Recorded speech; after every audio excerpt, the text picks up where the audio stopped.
Hello doctors.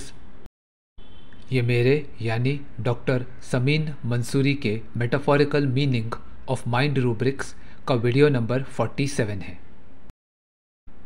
इस video का पहला रूब्रिक डॉक्टर केंट की रेपर्टरी से लिया गया है और दूसरा rubric doctor Hering's guiding symptoms में दिया गया है।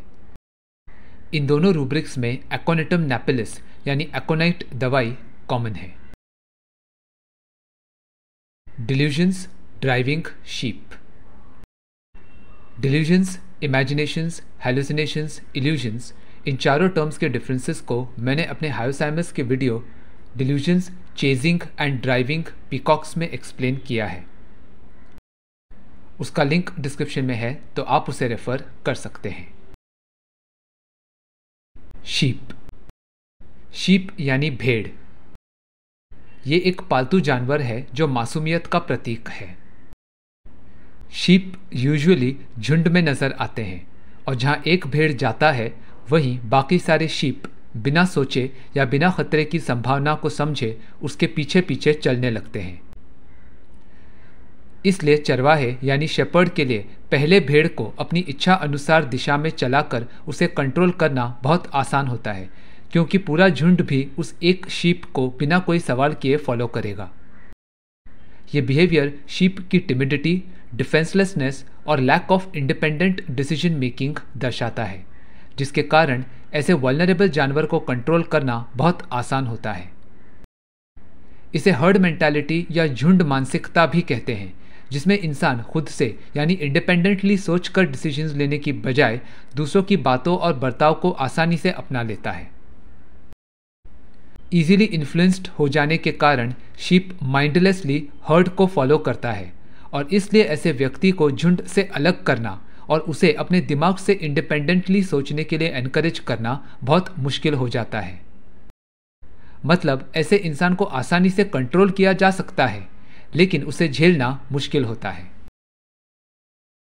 ड्राइव या ड्राइविंग। इस शब्द के दो मीनिंग्स हैं। पहला, किसी जानवर, व्यक्ति या गाड़ी को मनचाहे डायरेक्शन में ले जाने के लिए उसे कंट्रोल करना या डराकर काबू में रखना। जैसे एक चरवाहा डंडे से अपनी भेड़ बकरियों को गलत दिशा में जाने से और झुंड से अलग होने से बचाता है। डंडे की मार से डरकर भेड़ बकरी चरवाहे की बात मानते हैं। इसी तरह ड्राइव का अर्थ है ताकत या अधिकार द्वारा किसी चीज या व्यक्ति को एक पर्टिकुलर काम या दिशा में जाने के लिए मजबूर करना या उसे अपने से दूर करना। दूसरा, किसी व्यक्ति को सिचुएशन में आए चेंज या परिवर्तन से होने वाली तकलीफ को झेलने के लिए मजबूर करना। तो इस rubric delusions, imaginations, hallucinations, illusions, driving sheep के दो मीनिंग्स हैं। पहला, एकोनाइट पेशेंट को यह गलतफहमी होती है कि वो किसी सिचुएशन, बीमारी या व्यक्ति को बड़ी आसानी से मैनेज या कंट्रोल कर सकता है, लेकिन ऐसा न कर पाने पर उसे रियलाइज होता है कि यह तो उसका भ्रम था। दूसरा, सिचुएशन मैनेजेबल होने के बावजूद एकोनाइट पेशेंट को लगता है कि उसके लिए उस स्थिति, व्यक्ति या बीमारी को झेलना या सहन करना मुश्किल हो रहा है। ये बिहेवियर पेशेंट की सेंसिटिविटी कन्वे करता है, जिसके कारण उसे मैनेजेबल इश्यूज भी स्ट्रेसफुल लगते हैं। अब दूसरे रूब्रिक को समझते हैं। Aversion has no affection for anybody during pregnancy. Aversion, इस शब्द का मतलब है किसी वस्तु, हरकत या व्यक्ति को नापसंद करने के कारण उसे अवॉइड करना। पेशेंट के पास डिसलाइक करने की वजह हो भी सकती है और वो बिना वजह भी किसी चीज को नापसंद कर सकता है। अफेक्शन, इस शब्द का मतलब है कोमल जज्बाती लगाव, जिसमें व्यक्ति दूसरों को पसंद करता है और उनके प्रति अपनी वार्म फीलिंग्स यानी प्यार और अपनेपन को बातों और बर्ताव के जरिए एक्सप्रेस करता है। इसे लव से डिफरेंशिएट करें तो जहां लव सेल्फलेस यानी निस्वार्थ होता है, वहीं अफेक्शन यूजुअली टू साइडेड होता है। यानी पेशेंट दूसरों से अफेक्शन या अपनापन जताकर यही चाहता है कि लोग भी उसे वैसे ही प्यार करें और वार्मली ट्रीट करें। एनीबडी। इस शब्द का मतलब है कोई भी व्यक्ति। ये टर्म किसी भी इंसान के लिए एप्लीकेबल है, फिर चाहे वो पेशेंट से रिलेटेड हो या ना हो, और पेशेंट के लिए परिचित हो या अजनबी। प्रेगनेंसी। इस शब्द के दो मीनिंग्स हैं। पहला, गर्भावस्था, जिसमें एक औरत मां बनने वाली है, यानी उसकी कोख में बच्चा पल रहा है। जब एक पुरुष का स्पर्म महिला के ओवम को फर्टिलाइज करता है, तब इससे बच्चे का जन्म यानी कंसेप्शन होता है, जो उसके जिंदा पैदा होने यानी डिलीवरी पर समाप्त होता है। तो इसका यह मतलब है कि बच्चा पैदा करने के लिए आदमी और औरत के सेक्स स्पेसिफिक सेल्स की जरूरत होती है। बिना स्पर्म के औरत मां नहीं बन सकती है और बिना ओवम के पुरुष पिता नहीं बन सकता है। फर्टिलाइजेशन होने के बाद बच्चा सिर्फ महिला के यूटरस में रहता है और 9 महीने पूरे करने पर इस दुनिया में आता है। दूसरा, सिग्निफिकेंस या महत्वपूर्ण मतलब कोई मीनिंगफुल बात से भरा हुआ। ये फीलिंग प्रेजेंट और फ्यूचर दोनों से जुड़ी होती है, जहाँ व्यक्ति को ये लगता है कि जो आइडियाज़ उसके मन में हैं उन्हें सक्सेसफुली डिलीवर करने पर या उन पर अमल करने पर उसको फल मिलेगा या फ़ायदा होगा। यहाँ एक सफल प्रेगनेंसी वही है जिसमें लाइफ वायबल चाइल्ड डिलीवर होता है। ड्यूरिंग। इस शब्द का मतलब है किसी इवेंट के शुरू होने से लेकर उसके समाप्त होने तक का समय, यानी पूरे इवेंट के दौरान होने वाली कोई बात। तो इस rubric aversion has no affection for anybody during pregnancy का लिटरल मीनिंग ये है कि प्रेगनेंसी के दौरान एकोनाइट पेशेंट को किसी भी व्यक्ति के प्रति जज्बाती लगाव या लाइकिंग महसूस नहीं होती है। इसी रूब्रिक को मेटाफोरिकली समझें तो एकोनाइट पेशेंट अपने आइडियाज़ पर अमल करता है, लेकिन जब तक उसका प्लान सक्सेसफुली एग्जीक्यूट नहीं होता है और उसे कुछ मीनिंगफुल या सिग्निफिकेंट हासिल नहीं होता है, तब तक उसे किसी के लिए अच्छी फीलिंग्स महसूस नहीं होती है, क्योंकि डिज़ायरेबल आउटकम अचीव होने पर ही प्रेगनेंसी को सक्सेसफुल कहा जाता है। याद रहे, इस रूब्रिक में प्रेगनेंसी वर्ड फीमेल और मेल दोनों पेशेंट्स के लिए इस्तेमाल किया जा सकता है। एग्जाम्पल 1। 28 साल की शादीशुदा प्रेग्नेंट महिला जल्दी जल्दी कैबिन में चली आई और बोलने लगी, डॉक्टर, ये मेरा तीसरा महीना चल रहा है और मुझे बार बार उल्टी होती रहती है। डॉक्टर ने उन्हें रिलैक्स होकर बैठने को कहा और उसके बाद पेशेंट बोली, हालांकि जो दवा मेरे फैमिली डॉक्टर ने दी है उससे उल्टी ठीक हो जाती है और कभी कभी तो बिना दवा लिए भी मैं मैनेज कर लेती हूँ, लेकिन फिर भी इस तकलीफ को झेलना मेरे लिए बहुत मुश्किल हो गया है। फिर पेशेंट बोली, डॉक्टर, जब से मैं माँ बनी हूँ तब से मुझे किसी के लिए कोई पॉजिटिव फीलिंग्स महसूस ही नहीं हो रही है। एक्चुअली डॉक्टर, मेरे ससुराल वाले हमेशा मुझे मेरी देवरानी से कंपेयर करते रहते थे कि मैं उसके जितना बढ़िया खाना नहीं बना सकती, या जो साफ सफाई मैंने की है वो ठीक है लेकिन उसके जितनी अच्छी तरह से नहीं की है। उनकी इन बातों से मुझे हमेशा अपने छोटे होने का एहसास होता था। इसके बावजूद मुझे इस बात की तसल्ली थी कि मेरे पति को तो मैं अपने कंट्रोल में रखे हुए हूँ, मतलब वो तो मेरे काबू में है ना। लेकिन जिस दिन मेरे पति ने भी ये कह दिया कि मैं देवरानी जितनी एफिशिएंट नहीं हूँ, तब मुझे रियलाइज़ हुआ कि मेरे पति अपने खुद के दिमाग से सोचने की बजाय अपने फैमिली वाली भेड़ चाल को फॉलो कर रहे हैं। इस बात से मुझे इतना बुरा लगा कि अब ऐसे इंसान को झेलना मेरे लिए मुश्किल हो गया है, क्योंकि मैं उन्हें खुद के दिमाग से सोचने पर मजबूर नहीं कर पा रही हूँ। इस नाराज़गी के कारण ही मैं तो माँ भी नहीं बनना चाहती थी, लेकिन जब प्रेगनेंसी का पता चला तब सासू माँ ने कहा कि वो तो कब से अपने पोते पोती का इंतज़ार कर रही थी। उनके सामने मुझे कहने की हिम्मत ही नहीं हुई कि इस वक्त मैं माँ नहीं बनना चाहती हूँ। मेरी यही प्रॉब्लम है। देवरानी से कंपेयर किया जाना मुझे पसंद नहीं है, लेकिन इस बात के खिलाफ भी कुछ बोलने की मुझ में हिम्मत नहीं है। अगर कामवाली बाई ज़्यादा पगार ना देने पर नौकरी छोड़ने की धमकी देती है तो मैं उसे भी बिना कुछ बोले पैसे दे देती हूँ। डॉक्टर, लोगों के इस रवैये और मेरा उनका सामना ना कर पाने के कारण ही मुझे कोई अच्छा नहीं लगता है। फिर पेशेंट बोली, अब मैं प्रेग्नेंट हूँ तो मेरे हस्बैंड मेरा ध्यान रखते हैं, लेकिन फिर भी मुझे उनके प्रति प्यार महसूस नहीं होता है। ऑफिस जाते समय वो मुझे कहते हैं कि अपना ख्याल रखना और मुझे गाल पर किस करते हैं, लेकिन मैं बिल्कुल भी रिएक्ट नहीं करती हूँ और ना ही उन्हें किस करती हूँ। सास प्यार से गले लगाती है और अपने हाथों से मुझे खाना खिलाती है, लेकिन फिर भी मुझे उनके लिए कोई जज्बाती लगाव महसूस नहीं होता है, क्योंकि पति और सास का दुलार सिर्फ मेरी प्रेगनेंसी से जुड़ा हुआ है। अगर मैं मां नहीं बनती तो यही लोग मुझे कमतर होने का एहसास दिलाते रहते। मेरे पैरों में सूजन है, इसलिए देवर देवरानी भी मुझे चलने फिरने में मदद करते हैं, लेकिन मुझे उनके इस अच्छे रवैये के बावजूद उनके प्रति अपनापन महसूस नहीं होता है। हालत ऐसी हो गई है कि अब मुझे किसी व्यक्ति के प्रति अच्छी फीलिंग्स महसूस नहीं होती है, फिर चाहे उस इंसान ने मुझे अपनी देवरानी के मुकाबले में इन्फीरियर फील करवाया हो या ना हो। मेरे साथ अच्छा सलूक करने वाले लोगों के प्रति भी मुझे लाइकिंग फील नहीं होती है। फिर पेशेंट बोली, पहले यदि कोई ये कहता था कि मुझे कितना अच्छा पति और ससुराल मिला है तो ये बात सुनकर मुझे खुशी होती थी, लेकिन आज यही तारीफ सुनने पर मुझे रोना आ जाता है, क्योंकि इस परिवार से रिश्ता जोड़ने की जो सज़ा मैं भुगत रही हूँ उस तकलीफ को सिर्फ मेरा दिल ही जानता है। अगर ये लोग मुझसे प्यार करते हैं तो फिर इन्हीं लोगों ने मुझे मेरी देवरानी से कमतर क्यों समझा। फिर पेशेंट बोली, डॉक्टर, पिछले कुछ दिनों से मुझे काम करने की बिल्कुल भी इच्छा महसूस नहीं होती है, बल्कि इतनी नींद आती है कि यही मन करता है कि सारा दिन सोती रहूं। फाइनली पेशेंट ने कहा, डॉक्टर, आपको एक बात बता दूं, 2 साल पहले मुझे पीलिया हुआ था। हॉरर मूवी के एक सीन में अचानक से सिर कटी लाश देखकर मैं एकदम से घबरा गई थी और अगले दिन मेरी स्किन पीली पड़ गई थी। कंसल्टेशन के बाद पेशेंट जल्दी जल्दी कैबिन से बाहर जाने लगी और पूछने पर बोली, डॉक्टर, ये मेरी आदत है, मैं हमेशा बहुत जल्दी जल्दी चलती हूँ।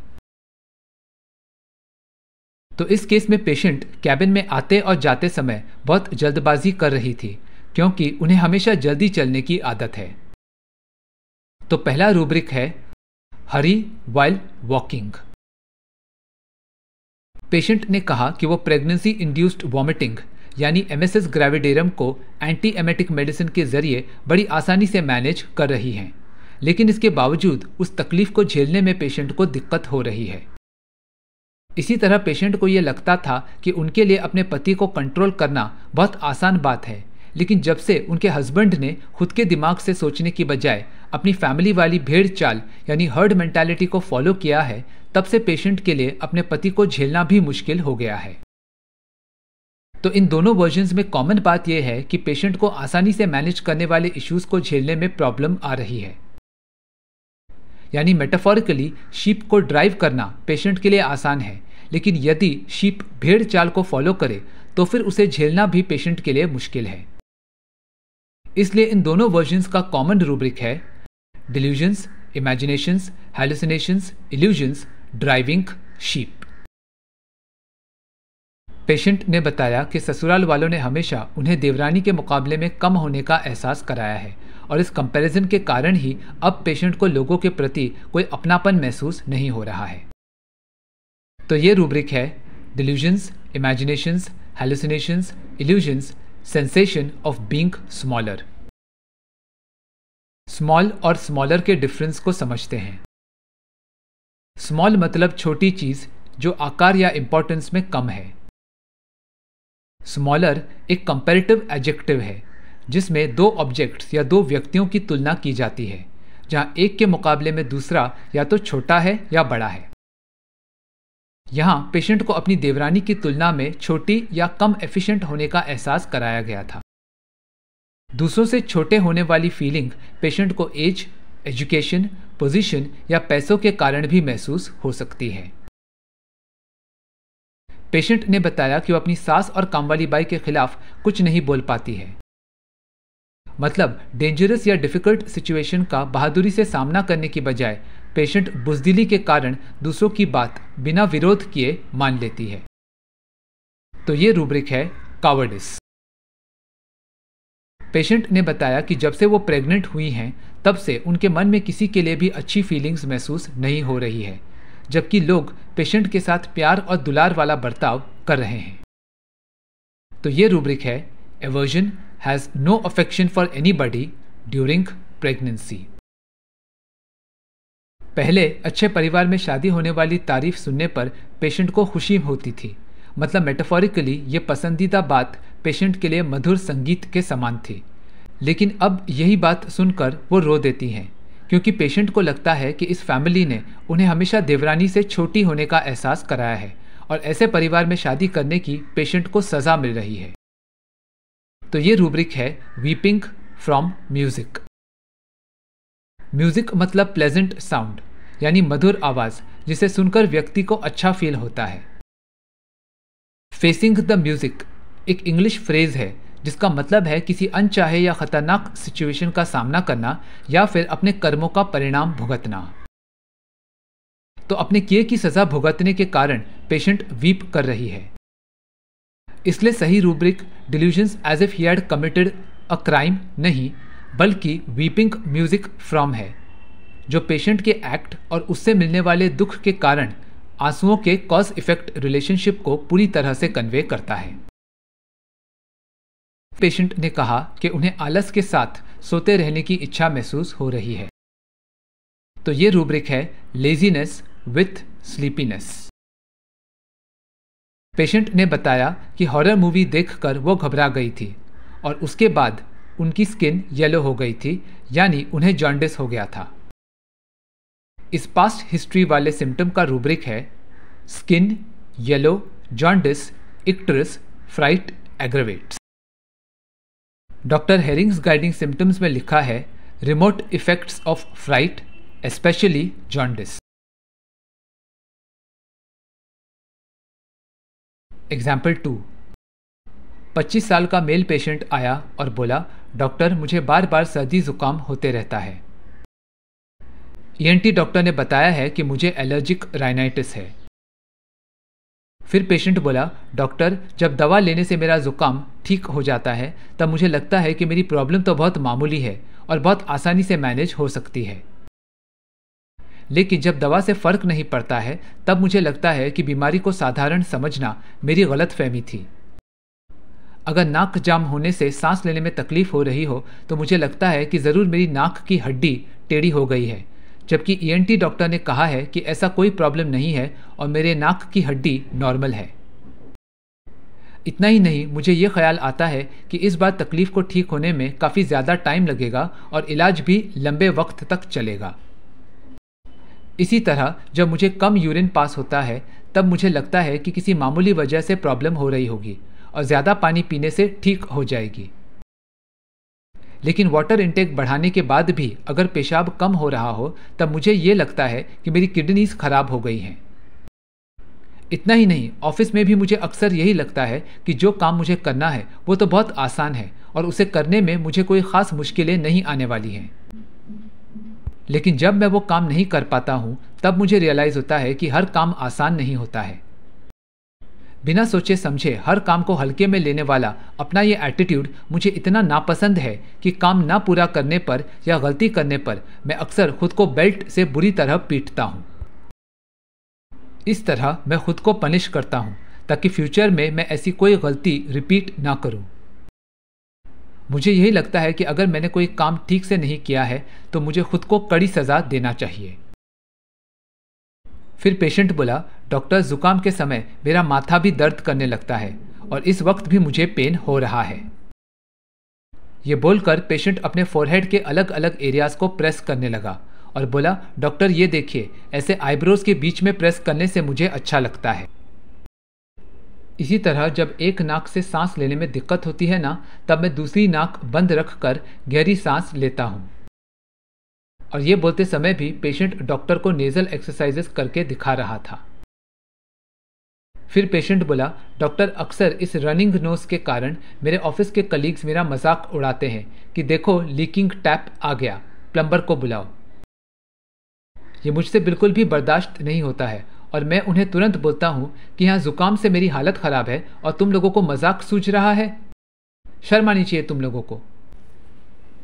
इसी तरह मेरे आर्टिफिशियल इंटेलिजेंस वाले बिजनेस आइडिया को सुनते ही इन्वेस्टर्स ने भी मेरा मजाक उड़ाया था, जबकि मुझे यकीन था कि अगले 2 साल में ये एक बहुत सक्सेसफुल बिजनेस वेंचर साबित होगा। और इसलिए मैंने उन्हें भी कह दिया कि अगर आपको मेरा आइडिया एक जोक लग रहा है तो मुझे आपके पैसे नहीं चाहिए। फिर स्टार्टअप के लिए फंडिंग ना मिलने पर मुझे अपने शेयर्स बेचकर पैसों का बंदोबस्त करना पड़ा। इसलिए जब से मैंने अपने इस आइडिया पर काम शुरू किया है, तब से मुझे किसी भी व्यक्ति के प्रति कोई लाइकिंग महसूस नहीं हो रही है। लोगों ने मुझ पर सिर्फ जोक्स क्रैक किए हैं, तो फिर उनके लिए काहे की पॉजिटिव फीलिंग्स। अब मुझ पर हंसने वाले उन्हीं लोगों को एहसास हो रहा है कि मेरे आइडिया में पोटेंशियल है और फ्यूचर में एआई से बहुत फायदा होगा। इसलिए अब अगर कोई मेरे साथ अच्छे से बात करता है तो भी मुझे वो व्यक्ति पसंद नहीं आता है, क्योंकि मुझे पता है कि उसके फ्रेंडली बिहेवियर की वजह सिर्फ मेरा ये बिजनेस आइडिया ही है। जब तक मैं अपने सपने को साकार नहीं करता हूँ, यानी दुनिया के सामने अपने स्टार्टअप को सक्सेसफुल साबित नहीं करता हूँ, तब तक मेरे मन में किसी के लिए कोई प्यार या अपनापन नहीं है। जब पेशेंट से पूछा गया कि उसे इस डॉक्टर से दवा लेने का ख्याल कैसे आया, तब वो बोला, डॉक्टर, मैं तो कब से होम्योपैथिक इलाज करवाना चाहता था, लेकिन मैं परेशान था क्योंकि मुझे समझ ही नहीं आ रहा था कि मैं कहाँ जाकर कौन से डॉक्टर से दवा लूँ। लेकिन फिर कल सुबह लगभग 6 बजे सोते हुए मैंने सपने में आपके क्लिनिक का बोर्ड देखा और ये भी कि मैं आपके कैबिन में आपसे बातें कर रहा हूँ, जिसके बाद आप मुझे दवा दे रहे हैं। और देखिए, आज मैं आपके सामने हूँ और जो मैंने ख्वाब में देखा था वो सब सच हो गया है। डॉक्टर, मुझे अक्सर ख्वाबों में अपनी प्रॉब्लम्स के सॉल्यूशंस नजर आते हैं। इसी तरह जब मैं पैसों को लेकर परेशान था और मुझे कोई सॉल्यूशन नजर नहीं आ रहा था, तब सोते समय मैंने सपने में पहले ही देख लिया था कि अपने शेयर्स बेचने पर मुझे 5 लाख रुपए मिल रहे हैं, जिसके जरिए मैं अपने बिजनेस को फंड कर रहा हूं, और हकीकत में ऐसा ही हुआ। तो इस केस में पेशेंट ने बताया कि जब भी उसकी तकलीफें दवा लेने या वाटर इंटेक बढ़ाने से ठीक हो जाती हैं, तब उसे लगता है कि उसके सिम्टम्स मामूली और इजीली मैनेजेबल हैं। पेशेंट अपने ऑफिस वर्क को लेकर भी ऐसा ही सोचता है, लेकिन अपना काम पूरा न कर पाने पर और बीमारी ठीक न होने पर उसे एहसास होता है कि इन इश्यूज को मैनेजेबल समझना उसकी गलतफहमी थी। इसलिए ये रूब्रिक है: delusions, imaginations, hallucinations, illusions, driving sheep. Symptoms persist करने पर पेशेंट को यह गलतफहमी हो जाती है कि उसके नाक की हड्डी और किडनीज स्ट्रक्चरली या फंक्शनली डैमेज्ड हो गए हैं, जबकि ईएनटी डॉक्टर ने कहा है कि उसके नाक की हड्डी नॉर्मल है। तो ये रूब्रिक है: delusions, body, some part is deformed. Deform में एक ऑब्जेक्ट का ओरिजिनल फॉर्म और शेप बदल जाता है, जिसके कारण उस चीज के स्ट्रक्चर और फंक्शन पर असर पड़ता है। जैसे रुमेटॉइड आर्थराइटिस में फिंगर जॉइंट्स डिफॉर्म्ड हो जाते हैं, यानी उनका नॉर्मल एनाटॉमिकल स्ट्रक्चर बदल जाता है, जिसके कारण फिंगर्स बेंड हो जाती हैं और उनको मूव करना मुश्किल हो जाता है। खुद के बॉडी पार्ट्स को डिफॉर्म्ड समझने पर पेशेंट को लगता है कि उसकी बीमारी को ठीक होने में लंबा समय लगने वाला है। तो ये रूब्रिक है: delusions, enlarged distances are. Distance से हमें पता चलता है कि कोई जगह स्टार्टिंग पॉइंट से कितनी दूर है और वहां तक पहुंचने में कितना समय लगेगा। तो यहां पेशेंट को लगता है कि रिकवरी वाली मंजिल अभी काफी दूर है।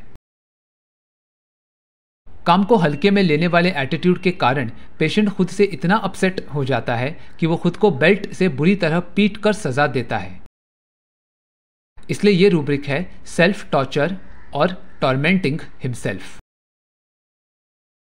पेशेंट ने डॉक्टर के सामने अपने फोरहेड पर प्रेशर अप्लाई किया और नेजल एक्सरसाइजेस का भी डेमो दिया, ताकि डॉक्टर उसकी तकलीफ को अच्छी तरह से समझ सके। इसलिए ये रूब्रिक है: expansive to demonstrative. Loquacity versus communicative versus expansive, इन रूब्रिक्स के डिफरेंसेस को मैंने अपने क्वेरी स्पेशल वीडियो पार्ट 6 में एक्सप्लेन किया है। उसका लिंक डिस्क्रिप्शन में है, तो आप उसे रेफर कर सकते हैं। पेशेंट ने बताया कि उसके सर्दी जुकाम और बिजनेस आइडिया दोनों को लेकर लोगों ने जोक्स बनाकर पेशेंट का मजाक उड़ाया था, और ये बात सहन न कर पाने पर पेशेंट ने अपना डिस्प्लेजर एक्सप्रेस कर दिया। तो ये रूब्रिक है: jesting can not take a joke. Patient को लगता है कि जिस बिजनेस आइडिया पर वो इस समय काम कर रहा है वो फ्यूचर में एक बहुत सक्सेसफुल स्टार्टअप वेंचर साबित होगा, और अब लोगों को भी पेशेंट के आइडिया में पोटेंशियल नजर आ रहा है। मतलब मेटाफोरिकली पेशेंट के लिए ये आइडिया प्रेगनेंसी के समान है। लेकिन लोगों ने पेशेंट का मजाक उड़ाया और किसी ने भी पेशेंट को मॉनेटरी फंडिंग प्रोवाइड नहीं की, जिसके कारण पेशेंट को अपने पर्सनल एसेट्स बेचकर अपने आइडिया को एग्जीक्यूट करना पड़ा। इसलिए जब तक पेशेंट अपने आइडिया को एक सक्सेसफुल स्टार्टअप के तौर पर दुनिया के सामने डिलीवर यानी प्रेजेंट नहीं करता है, तब तक उसके मन में किसी के लिए भी कोई इमोशनल अटैचमेंट नहीं है। तो ये रूब्रिक है, aversion has no affection for anybody during pregnancy. Patient ने बताया कि उसे फ्यूचर से जुड़े सपने आते हैं जिनमें उसे अपनी मौजूदा प्रॉब्लम्स के सॉल्यूशंस पहले ही दिख जाते हैं और इसलिए उसे अपनी प्रॉब्लम को सॉल्व करने के लिए क्या करना है इसकी जानकारी उसे पहले ही मिल जाती है। इतना ही नहीं, जो कुछ भी पेशेंट ने ख्वाब में देखा था वो सब सच हो जाता है। मतलब सोते समय भविष्य से जुड़े सपनों में नजर आने वाले समाधानों पर अमल करने से पेशेंट की रियल लाइफ प्रॉब्लम्स सॉल्व हो जाती हैं। तो ये रूब्रिक है, dreams clairvoyant solving important questions of the day. ये symptom doctor John Pierre Gallavardin की book repertory of psychic medicine with materia medica में दिया गया है। Tendency to have intuitions, presentiments, the second sight when awake or when asleep. Thus, very vivid dream in the morning in which he finds a solution of a problem from which he was unable to free himself while awake. मतलब जिन problems को लेकर एकोनाइट patient जागते हुए परेशान रहता है, उनका solution उसे अपने सपनों में बहुत क्लियरली नजर आ जाता है। इसी तरह डॉक्टर हेरिंग्स गाइडिंग सिम्टम्स में एकोनाइट के बारे में लिखा है, Clairvoyance, conscious that his beloved miles away was singing a certain piece. तो इस सिम्टम के अनुसार एकोनाइट पेशेंट को बिना किसी एक्सटर्नल सोर्स ऑफ इंफॉर्मेशन के पहले से ही और अपने आप ही पता चल जाता है कि उसका चहीता या प्रिय व्यक्ति या उसका कोई अपना जो इस समय पेशेंट से मीलों दूर है कोई स्पेसिफिक गाना गा रहा है। क्लेरवॉयंस वर्सेस प्रोफेसाइंग वर्सेस इंट्यूटिव, इन तीनों रूब्रिक्स के डिफरेंसेस को मैंने अपने क्वेरी स्पेशल वीडियो पार्ट 4 में एक्सप्लेन किया है। उसका लिंक डिस्क्रिप्शन में है, तो आप उसे रेफर कर सकते हैं। सो टू समराइज, एकोनाइट पेशेंट की सारी प्रॉब्लम्स डरावनी घटना से शुरू होती है। इसके अलावा दूसरों द्वारा बेइज्जत किए जाने पर या फिर सही और गलत को लेकर उत्तेजित होने के कारण भी पेशेंट बीमार हो जाता है। डर, चिंता और बेचैनी इतनी स्ट्रांग होती है कि पीरियड्स के समय और अपनी लाइफ को खुद से मैनेज करना भी पेशेंट के लिए मुश्किल हो जाता है। इस मानसिक पीड़ा के कारण पेशेंट एक जगह से दूसरी जगह भटकता रहता है और अपने फैसलों को लेकर दुविधा में रहता है। फाइनली डॉक्टर के पास पहुंचने पर पेशेंट अपनी सारी प्रॉब्लम्स को डिटेल में एक्सप्लेन करता है ताकि डॉक्टर उसे ठीक होने की छोटी सी ही सही लेकिन उम्मीद प्रोवाइड करे। पेशेंट डॉक्टर से यही चाहता है कि वो उसे जल्दी ही नहीं बल्कि अच्छी तरह से यानी जेंटली ट्रीट करे। पेशेंट अपने सारे फैसले डॉक्टर के हाथों सौंप कर रिलैक्स्ड महसूस करता है। लाइट मिलने पर पेशेंट में बीमारी को सहन करने की और नाकामी के बावजूद कोशिश करते रहने की हिम्मत आ जाती है और वो डरने की बजाय मुश्किलों का बहादुरी से सामना करता है। लेकिन अगर लाइट मिलने से पेशेंट बहुत ज़्यादा खुश हो जाए तो फिर यही एटीट्यूड पेशेंट के लिए प्रॉब्लम्स क्रिएट करता है, क्योंकि अब पेशेंट रूल्स फॉलो करने की बजाय उन्हें खुलेआम चैलेंज करता है। पेशेंट अपनी नाराजगी शोर मचाकर और चीज़ें फेंक कर एक्सप्रेस करता है। इतना ही नहीं, पेशेंट अपनी प्रॉब्लम्स के लिए दूसरों को दोष देता है और अपने प्रियजनों की परवाह करना भी छोड़ देता है। ऐसे में यदि पेशेंट को अपना गुस्सा अपने अंदर ही रखना पड़े तो ये बात पेशेंट को बीमार बना देती है। अपनी बिगड़ती सेहत को लेकर पेशेंट दुखी हो जाता है और अब वो अपनी गलत हरकतों के लिए खुद को दोष देता है। सिचुएशन वर्स होने पर पेशेंट को अपनी मौत के करीब होने का एहसास होने लगता है और इसलिए वो दूसरों को अपनी मौत की तारीख और वक्त बताता है। फाइनली अपनी लाइफ से तंग आने पर पेशेंट रेजर ब्लेड से अपना गला काट कर खुद की जान ले लेता है। Elements from fright from sight of accident, elements from being scorned, ailments from moral excitement, fear full of fear of death, dark and disease, anxiety during menses with anger, anxiety while riding when driving himself, anguish driving from place to place with restlessness, will contradiction of, communicative, light desire for, carried desires to be carried and caressed, magnetism, mesmerism ameliorates, courageous, perseverance, ailments from excessive joy, defiant, noise, inclination to make noise, throwing things around, reproaches others, indifference, apathy to relations, ailments from anger suppressed, reproaches himself, sadness about the health, prophesying, predicts the time of death, death presentiment of, predicts the time, and suicidal disposition, cutting throat by a razor blade. तो मुझे उम्मीद है कि इस video में बताए गए rubrics के द्वारा आपको एकोनिटम नेपिलिस यानी एकोनाइट दवाई समझ आई होगी। अगर ये वीडियो पसंद आया तो उसे लाइक और शेयर करें और मेरे इस YouTube चैनल को सब्सक्राइब करें। वीडियो या होम्योपैथी से जुड़े आपके कोई भी सवाल हो या आप फीडबैक देना चाहें तो मुझे कमेंट्स में बताएं। मैं आपके सवालों का जवाब देने की पूरी कोशिश करूंगा। Thank you for watching.